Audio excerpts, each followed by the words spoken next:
warahmatullahi wabarakatuh.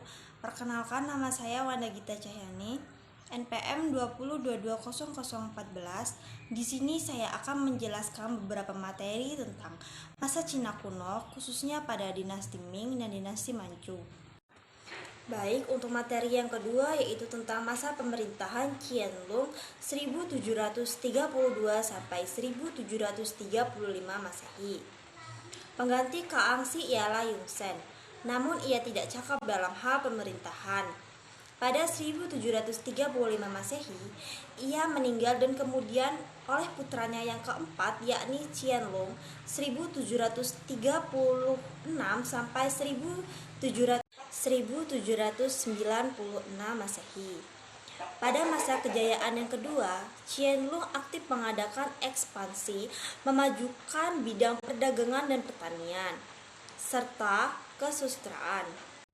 Seperti halnya pendahulunya Kangxi, Qianlong juga terkenal seperti perlindung dan peminat bidang kesusastraan. Dan hasil karya Qianlong Niu Yulan yang terkenal antara lain: yang pertama, Sejak Elegi, yakni tentang Mukden, ibu kota bangsa Manchu zaman dahulu. Yang kedua, kitab antologi yang diberi nama Zekusunsu atau 4 Kamar Mustika. Selain kebijakan di atas, Qianlong juga mengeluarkan kebijakan-kebijakan lain yang berhubungan dengan peperangan.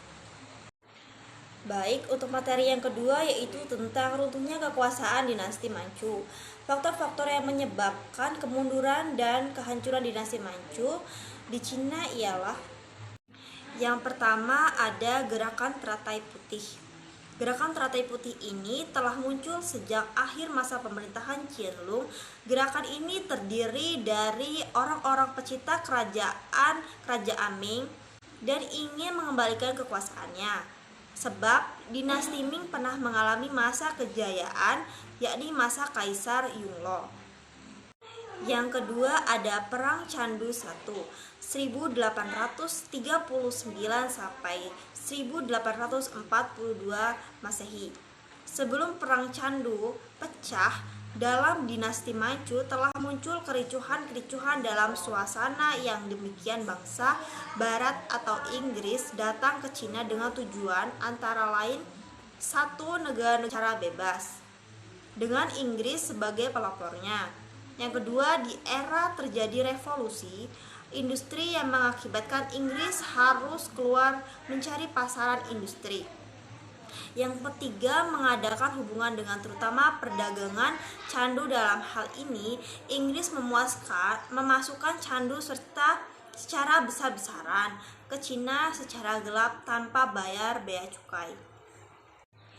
Meletusnya perang candu ini diawali dengan tampilannya seorang tokoh bernama Lin Zexu yang diangkat sebagai komisioner pada Canton 1839 Masehi dengan maksud untuk menolak perdagangan candu dan membasmi konsumsi candu dalam menghadapi perdagangan Inggris.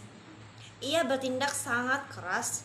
Tindakan ini mengakibatkan hubungan antara dinasti Manchu dengan Inggris semakin tegang dan menimbulkan kecemasan di pihak dinasti Manchu.